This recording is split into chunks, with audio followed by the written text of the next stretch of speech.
যুক্তরাজ্য সফর শেষে দেশে ফিরেছেন অন্তর্বর্তী সরকারের প্রধান উপদেষ্টা অধ্যাপক মোহাম্মদ ইউনূস।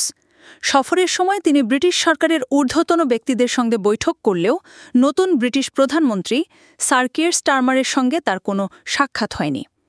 এই বিষয়ে যুক্তরাজ্যে অবস্থানকালে একটি সাক্ষাৎকারে অধ্যাপক ইউনূসের কাছে জানতে চায় বিবিসি কেন কিয়ার স্টারমারের সঙ্গে তার দেখা হয়নি।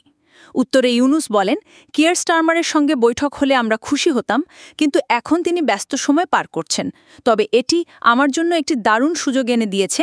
আমি তাকে বাংলাদেশ সফরের আমন্ত্রণ জানিয়েছি, তখন আমাদের হাতে সময় থাকবে এবং আমরা তাকে দেখাতে পারব বাংলাদেশে কি ঘটেছে, আমরা কি করতে চাইছি এবং তিনি নিজে পরিস্থিতি উপলব্ধি করতে পারবেন।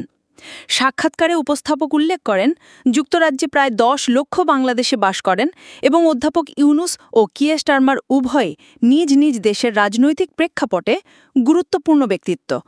তা সত্ত্বেও ব্রিটিশ প্রধানমন্ত্রী কেন ইউনূসের সঙ্গে সাক্ষাৎ করলেন না, এ বিষয়ে ইউনূসকে প্রশ্ন করা হলে তিনি জানান, আমি হতাশ কিনা জানি না, তবে আমি মনে করি বাংলাদেশে তার আসাটা একটি দারুণ সুযোগ হতে পারে ধীরে সুস্থে বাংলাদেশকে দেখা, অনুভব করা এবং উপলব্ধি করার একটা ভালো পরিবেশ তৈরি হতে পারে।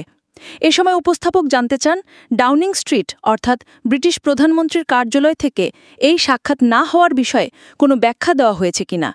জবাবে অধ্যাপক ইউনূস বলেন, আমার মনে হয় না আমরা এমন কোনো ব্যাখ্যা পেয়েছি, সম্ভবত তিনি অন্যান্য গুরুত্বপূর্ণ বিষয়ে ব্যস্ত ছিলেন।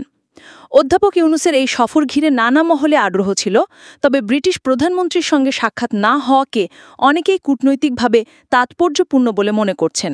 ইউনূস যদিও স্পষ্ট করে হতাশা প্রকাশ করেননি, তবুও তিনি কিয়ার স্টারমারকে বাংলাদেশে আসার আহ্বান জানান এবং ভবিষ্যতে আলোচনার জন্য আশা প্রকাশ করেন।